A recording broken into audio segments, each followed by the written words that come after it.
ఆరోగ్యం, ఆత్మవిశ్వాసం అనూస్తో సాధ్యం. ట్రాన్స్ఫర్మేషన్ సర్వీసెస్ పైన ఫ్లాట్ 50% డిస్కౌంట్. అనూస్ సిన్స్ 1982. నమస్తే రమగారు. నమస్తే జయ. రమగారు, దశావతారాల గురించి ఒకసారి మాట్లాడుకుందామండి. అక్కడక్కడ మీరు ఒక్కొక్క అవతారం గురించి మనం చెప్పుకునే ఉండుంటాము. ఏకదాటిన ఒక వీడియోలో మనము తెలియచేద్దాం ప్రేక్షకులకి. మొదటిది మనము మామూలుగా ఏం చెప్పుకుంటాం అంటే కార్తీక పురాణంలో చెప్తారు, దూర్వాస మహాముని అంబరీషుణ్ణి శపించినప్పుడు నువ్వు గౌరవించలేదు కాబట్టి 10 జన్మలు ఎత్తుపో అని చెప్పినట్టు ఆ 10 జన్మల్ని భగవంతుడే శిరసావహించి అంబరీషుడి బదులు తనే ఎత్తినట్టు ఒక కథనం చెప్పబడుతుంది. అవునో కాదో తెలీదు, అదొక కథ. అయితే మనకి భగవంతుడి 10 అవతారాలు ఎట్లా కనపడతాయంటే మానవాళిని ఉద్ధరించటానికే స్వామి ఈ 10 అవతారాలు ఎత్తాడని చెప్పబడతారు. కథే అట్లాంటిది. ఇది మొదట 3 అవతారాలు విశేషమైనవి. అంటే మనకి ఈ మన సృష్టి తాలూకు అనుక్రమణిక చూసుకుంటే మొదట ఒక చిన్న జీవి, తర్వాత కొంచెం పెద్దది, ఆ తర్వాత ఇంకా పెద్ద జీవి, ఆ తర్వాత జీవులు పరిణామక్రమాన్ని చూస్తే ఈ ప్రకారము జీవ పరిణామక్రమం లాగానే భగవంతుని పరిణామక్రమం కూడా, అవతారాలు కూడా అలా కూడా అని అన్వయించుకోవచ్చని కూడా కొంతమంది పెద్దవాళ్ళు చెప్తారు. సులువుగా చెప్పుకోవాలంటే మొదట మత్స్యావతారం ఎత్తాడు భగవంతుడు. సృష్టి అంతంలోకి వచ్చేసింది, ప్రపంచమంతా జలమయం అయిపోతుంది, సృష్టి అంతమైపోబోతోందని తెలిసి ఆయన ఏం చేశారు, మనువుని రక్షించారు. ఈ మనువు అనేవాడు అప్పటికి ప్రభువుగా ఉన్నాడు భూమండలానికి. మనువు బ్రహ్మమానస పుత్రుల్లో ఒక వరుసగా అక్కడి నుంచి పుట్టినవాడనమాట. అయితే ఈ మనువుకి ఆయన సూర్యుడికి అర్ఘ్యం ఇస్తుంటే చేతిలో ఒక్కొక్క చిన్న చేప పిల్ల వచ్చింది, నీటిలోంచి ఇట్లా జలంలోంచి వచ్చింది. ఆయన చేప పిల్లని రక్షించమంది, నన్ను రక్షించమంటే ఆయన కమండలంలో వేశాడు. ఒక క్షణంలో అది కమండలం నిండిపోయింది. పెద్ద పాత్రలోకి మార్చాడు, పాత్ర నిండింది. ఈయన మనువు నా దగ్గర ఇంకా చాలా వైభవం ఉంది, నేను నీకు అక్కడికి మారుస్తానంటే ఇతను ఎక్కడెక్కడికి మార్చినా అన్నిటికంటే పెద్దదైపోయింది అది. ఇప్పుడు తన వైభవం అంత విలువగలది కాదని, దానిని మించినది ఇంకొకటి ఉన్నదని ఆయనకి పరతత్వ జ్ఞానం తెలిసింది. అప్పుడు ఈ జలంలో తీసినటువంటి ఈ చేపని, మత్స్యాన్ని సముద్రంలో విడిచిపెట్టాడు ఆయన. ఆ విడిచిపెట్టినప్పుడు ఆ మత్స్యం తనకి బోధించింది, సృష్టి అంతమైపోతుంది కాబట్టి ముఖ్యమైన వాటిని, ఔషధులని, మహర్షులని రక్షించు, వీటిని ఒక పడవలో పెట్టి వదిలిపెట్టు, ఉండు నువ్వు, నేను నిన్ను రక్షిస్తానని చెప్పింది. అయితే ఇప్పుడు ఈ నీళ్ళల్లోకి వెళ్ళినప్పుడు ఏమైంది, ఇప్పుడు రక్షించవలసిన వాటిల్లో వేదాలు కూడా ఉన్నాయి. ఆ వేదాలని సోమకాసురుడని ఒకడు ఆ వేదాలని సంగ్రహించి నీళ్లలో దాగి ఉన్నాడు, సముద్ర జలాల్లో. ఇప్పుడు సముద్రం లోపలికి వెళ్ళగలిగేది ఏమిటి, ఏ జంతువు, ఎవరు వెళ్ళగలుగుతారు, మత్స్యమే కదా. అందుకని సముద్రాంతరాళం లోపలికి ప్రవేశించి సోమకాసురుణ్ణి సంహరించి ఆ వేదాలను తెచ్చి ఈ పడవలో వీళ్ళందరినీ, ఋషులని, ఔషధుల్ని రక్షిస్తూ వచ్చాడు కదా మనువుకి అప్పజెప్పాడు. అప్పజెప్పి ఆ పడవ మునిగిపోకుండా తరింపజేసి భూమి వైపుకి, మళ్ళీ సృష్టి వైపుకి తీసుకొచ్చారనమాట. ఇది మొదటి అవతారం మత్స్యావతారం. ఇలా అంతే మళ్ళీ సృష్టి అంతా మొదలైంది. దేవతలు, దానవులు ఎవరి దారిన వాళ్ళు ఏర్పడిన తర్వాత ఈ దేవతలు, దానవులు ఏమనుకున్నారు, యుద్ధాలు జరుగుతున్నాయి, మరణం అనివార్యంగా ఉంది, అమృతాన్ని పొందాలి, మరణం లేని దాన్ని పొందాలంటే ఏం చెయ్యాలి అంటే ఏమన్నారు, క్షీరసాగరాన్ని చిలకమన్నారు. అయితే దీని ముందు గాథగా ఏం చెప్తారు, లక్ష్మీదేవి వీళ్ళంతా, దేవేంద్ర వాళ్ళందరికీ ముందు వైభవం ఉంది, అదంతా సముద్రంలోకి వెళ్ళిపోయింది. వారి కోసం కూడా లక్ష్మీదేవి, దేవేంద్రుడి వైభవం కోసం కూడా సముద్రాన్ని చిలికించారు. అయితే అమృత మథనం ఎప్పుడు వస్తుంది, సముద్ర మథనం జరిగితేనే అమృతం వస్తుంది అని బోధింపబడి దేవతలు, దానవులు ఇద్దరు కలిసి ఏం చేశారు, మందర పర్వతాన్ని కవ్వంగా చేసుకుని వాసుకుని కవ్వపు తాడుగా చేసి వాసుకి అనే మహాసర్పాన్ని ఈ పాల సముద్రాన్ని చిలకటం మొదలుపెట్టారు, క్షీర సముద్రం అదే. అయితే ఎప్పుడైతే ఈ పాలకడల్ని చిలకటం మొదలుపెట్టారో మందర పర్వతం మహాబరువు, అది దిగిపోతోంది నీళ్ళల్లోకి. అందరూ దేవతలు ఆక్రోశించారు, ఏదో నువ్వు చెప్పావని మొదలుపెట్టాం, ఇది మునిగిపోతుంది, ఇప్పుడు ఏం చేయమంటే అప్పుడు మహావిష్ణువు ఏం చేశాడు, ఆ మందర పర్వతాన్ని లేపి ఉంచటానికి వీలుగా మహాకూర్మావతారాన్ని ధరించి ఆ మందర పర్వతం కిందకి వెళ్ళిపోయి తన మీద మందర పర్వతాన్ని నిలబెట్టి ఈ దేవతలు, ఈ పాలకడల్ని దేవతలు, దానవులు చిలకటానికి ఉపయోగపడ్డాడు. ఆయన వీపు మీద, ఎందుకంటే మందరము వీపు అంటే దాన్ని ఏమంటారు, కూర్మంతాలకు వీపు అతి గట్టిగా ఉంటుంది. అవును. తన వీపు మీద మందర పర్వతం పెట్టినా ఏం అవ్వదు. అంటే చిలికేదాన్ని ఆయన మీద ఆ పెట్టించుకున్నారు. అంతే పెట్టించుకున్నాడు. కదా. అక్కడ కుదురు. అది కవ్వం అనుకుంటే కనుక మనం. కవ్వంకి కింద కుదురుగా తను ఉన్నాడనమాట. అప్పుడు పాలకడల్ని బాగా చిలికారు. చిలికేసరికల్లా అందులోంచి లక్ష్మీదేవి వచ్చింది. ముందు హాలాహలం వస్తే పరమేశ్వరుని ప్రార్థించి హాలాహలాన్ని ఆయనకు అర్పిస్తే ఆయన ఏం చేశాడు, అది తీసి ఒక గోలిగా చేసి కంఠంలో పెట్టుకున్నాడు. శితికంఠుడు, నీలకంఠుడు, గరళకంఠుడు అయ్యాడు పరమేశ్వరుడు. తర్వాత వచ్చిన లక్ష్మీదేవిని విష్ణుమూర్తి స్వీకరించుకున్నాడు. తర్వాత లక్ష్మీదేవి తర్వాత చంద్రుడు వచ్చాడు. కల్పవృక్షము, కామధేనువు, అప్సరసలు, శంఖాలు, నవనిధులు, ఎన్నో వజ్రాలు, ముత్యాలు పుట్టినాయి, ఆల్చిప్పలు పుట్టినాయి, శంఖాలు పుట్టినాయి. అవన్నీ పుట్టగా చివరికి ధన్వంతరి వచ్చాడు. ధన్వంతరి అమృత పాత్రని పుచ్చుకొని వచ్చాడు.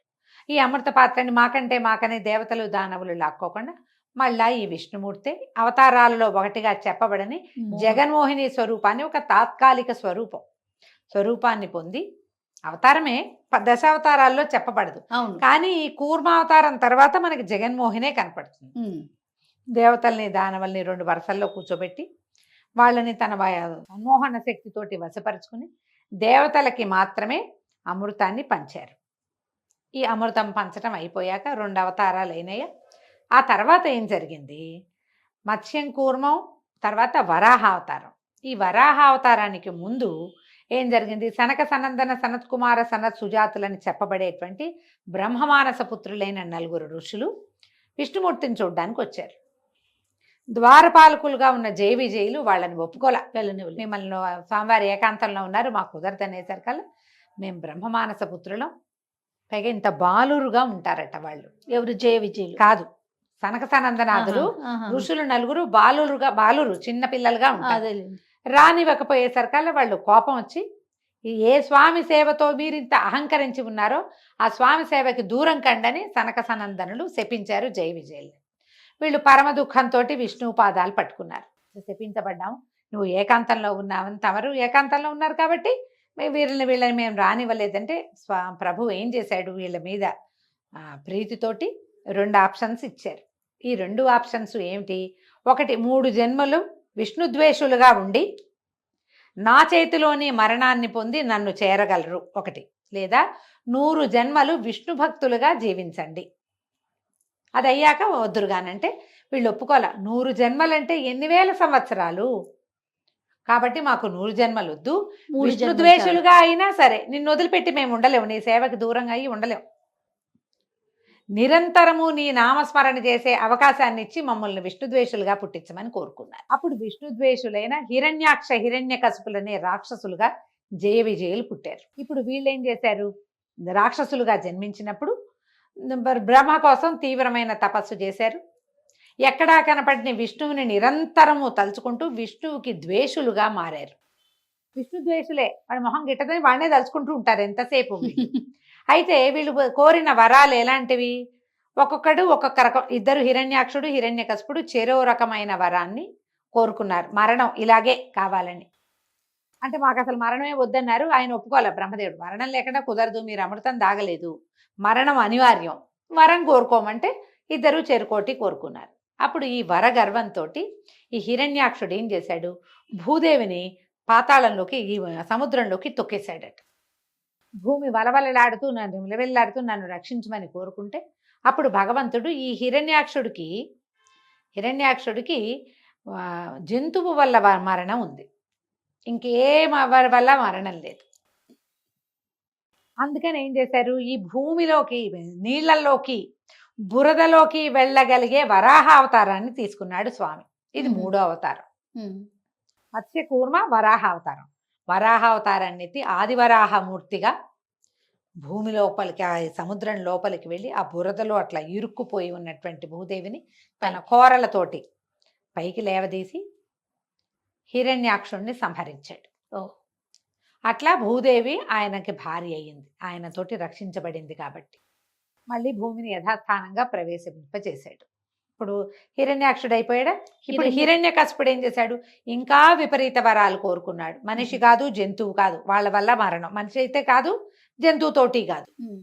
భూమి కాదు, ఆకాశము కాదు, ఇల్లు కాదు, వాకిలి కాదు, పగలు కాదు, రాత్రి కాదు. ఇల్లు వాకిలి కాకుండా ఇట్లా తర్వాత ఆయుధాలతోటి కాదు, చేతులతోటి కాదు నా మరణం అని ఇలా విపరీత వరాలు కోరుకుని హిరణ్యకశిపుడు కూడా పెరిగాడు. వరగర్వంతో అతను దేవతల్ని వాళ్ళని హింసించడం మొదలుపెట్టాడు. మానవుల్ని హింసించాడు, దేవతల్ని హింసించాడు, తనదైన ప్రత్యేక సామ్రాజ్యాన్ని నిర్మించుకున్నాడు. అప్పుడు భగవంతుడు ఇతనికి ఏం చేశాడు, తన భాగవతోత్తముడైనటువంటి ప్రహ్లాదుణ్ణి ఇతనికి కుమారుడిగా పుట్టించి కడుపులో గర్భస్థ శిశువుగా ఉన్నప్పటి నుంచి అతనికి నారాయణ మంత్రోపదేశం చేయించి నారదుడి ద్వారా నిరంతర నారాయణ స్మరణ చేసేవాడిగా చేసి అతనిని రక్షించటానికి, అతని మాట ఉంచడానికి అతను చూపించిన స్తంభంలోంచి నరహరిగా ఉద్భవించాడు స్వామి. మనిషి కాదు, జంతువు కాదు. సగం శరీరం మానవ దేహం, శిరసేమో సింహం. అప్పుడు రాత్రి పగలు గాని సంధ్యా సమయంలో ఇల్లు వాకిలి గాని గడప మీద, ఆకాశము భూమి కాని తన తొడల మీద, చేతులు కాదు ఆయుధము కాని తన గోళ్ల చేత అట్లా హిరణ్యకశిపుణ్ణి సంహరించాడు. 4వ అవతారమైందా. మత్స్యకూర్మ వరాహ నరమృగం ఈయన. తర్వాత ఇంకా మళ్ళీ కొంతకాలం గడిచింది. ఇంకా ఇప్పుడు వీళ్ళు మళ్ళీ ఇది జయ విజయులు ఇద్దరు ఇంకోసారి పుట్టాలి. ఈ ఇంకోసారి పుట్టే లోపల ఇంకొక 2 అవతారాలను తీసుకున్నాడు స్వామి. ఈ 2 అవతారాలు ఏమిటి? వామనావతారం, పరశురామ అవతారం. ప్రహ్లాదుడి మనవడైన బలి ఎక్కువ యజ్ఞాలు చేసేవాడు, విష్ణుభక్తి కలవాడే. బలి చక్రవర్తి విష్ణుభక్తి ఉన్నవాడే. ఉండి కూడా అతను చాలా యజ్ఞాలు చేయటం వల్ల ఏమైంది, 100 యజ్ఞాలు పూర్తయితే అతనికి ఇంద్ర పదవి ఇవ్వాలి. స్వభావరీత్యా రాక్షసుడు, పుట్టుకతోటి రాక్షసుడు, స్వభావము రాక్షసుడు స్వభావమే. ప్రహ్లాదుని కుమారుడు విరోచనుడు, విరోచనుని కుమారుడు బలి. ఇప్పుడు ఇతనికి ఇంద్ర పదవి వచ్చేస్తుంది. అప్పటికే అతను 3 లోకాలని జయించి తన అదుపులో పెట్టుకుని ఉన్నాడు. అందుకని ఈ బలిని నిగ్రహించడం కోసం అదితి కశ్యపుల కడుపున వామనావతారంలో పుట్టాడు విష్ణుమూర్తి. మళ్ళీ చిన్న బాలుడు, వామనుడు అంటే చిన్న బాల స్వరూపమే. అయితే ఈ వామనావతారంలో వాళ్ళకి జన్మించిన తర్వాత ఉపనయనం చేయించుకుని అప్పుడు ఈ బలి చక్రవర్తి 100వ యాగం చేస్తున్న ప్రదేశానికి వచ్చి అతనిని దానం ఇవ్వమని అడిగి అతను 3 అడుగుల దానానికి ఒప్పుకుంటే 3 అడుగులు భూమి ఆకాశాలు రెండింటినీ తన 2 అడుగులతోటి ఆక్రమించి 3వ అడుగుగా అతని శిరస్సు, నా శిరస్సు తీసుకోమంటే శిరస్సు మీదే పాదం ఉంచాడని కొన్ని కథలు చెప్తారు. భాగవతంలో అట్లా ప్రత్యేకంగా శిరస్సుకి తొక్కేశాడని కాకుండా అతని శిరస్సుని తను స్వాధీనం చేసుకున్నాడనమాట. ఇంకా ఇక్కడ రాజ్యం లేదు అంతే. అతనిని రసాతలాన్ని పాతాళానికి పంపించి అక్కడ పాతాళానికి ప్రభువుని చేశాడు. ఇది వామనావతారం చెప్తారు. దీని తర్వాత పరశురామావతారానిగా జన్మించాడు. ఈ పరశురాముడు జమదగ్ని మహామునికి, రేణుక జమదగ్నులకి కుమారుడుగా జన్మించాడు. ఈయన పుట్టుకతోటి బ్రాహ్మణుడు.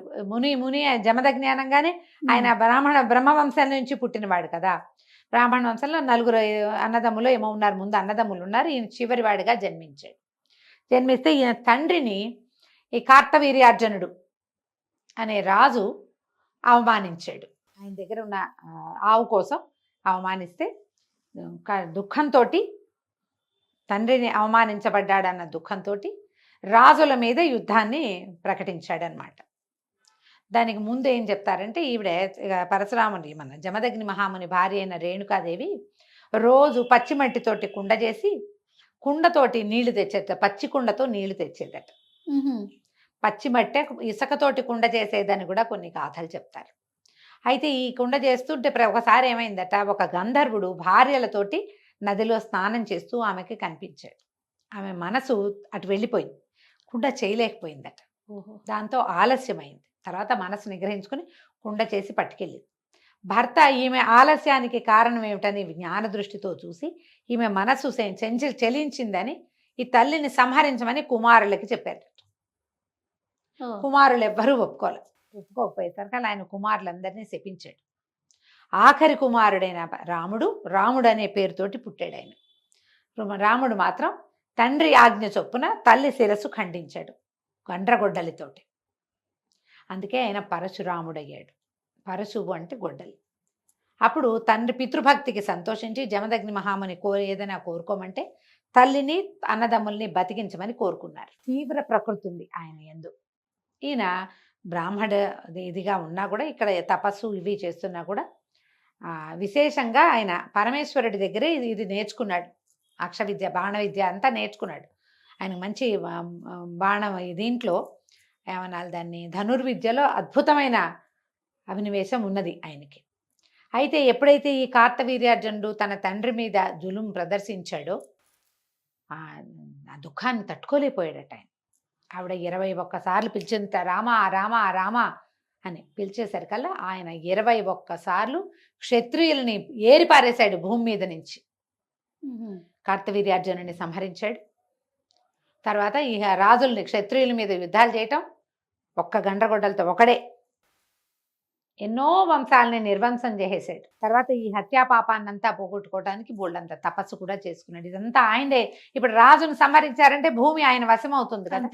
అయితే ఈ తను సంపాదించినటువంటి భూమిని కశ్యపుడికి దానం చేసేసాడు ఆయన. ఇంకా కొంతమంది రాజులు ఉన్నారు ఇక్కడ. దశరథుడు లాంటి వాళ్ళందరూ ఈ పరశురాముడి కాలంలోనే ఉన్నారు. వాళ్ళంతా సంతానం లేని వాళ్ళు, వాళ్ళందరూ శరణుజొచ్చి కొంతమంది తప్పించుకున్నారు. వీళ్ళు సంహరించబడ్డారనుకో పితరులకి గతి, అట్లా ఆలోచించి కొంతమంది తప్పించుకున్నారు. మిగిలిన వాళ్ళని సంహరించాడు ఆయన.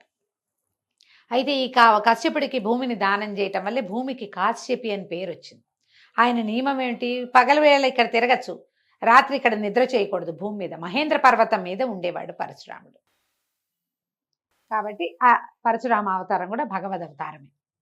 ఆ తర్వాత సంపూర్ణావతారుడుగా రాముల వారిగా జన్మించారు. అయితే ఈ పరశురాముడు భూమి మీద ఉండగానే ఈయన తర్వాత అవతారం భూమి మీదకి వచ్చింది. అప్పటికి ఈ జయ విజయులిద్దరూ హిరణ్యాక్ష హిరణ్యకశిపులుగా పుట్టి ఉన్నారు కదా, వాళ్ళు రావణ కుంభకర్ణులుగా భూలోకంలో జన్మించి ఉన్నారు. వాళ్ళని సంహరించటానికి భగవంతుడు ఎలా అవతారం ఎత్తాడు, ఏం చేశాడో మనం 2వ భాగంలో తెలుసుకుందాం. ఇప్పటికి 6 అవతారాలు చెప్పేశాం. మత్స్యకూర్మ వరాహ నరసింహ వామన పరశురామ అవతారాలు చెప్పాం. ఇంకా మనం ఒక 4 అవతారాలు చెప్పుకోవాలి. ఈ 4ని మనం వచ్చే భాగంలో చెప్పుకుందాం. తప్పకుండా. నమస్తే.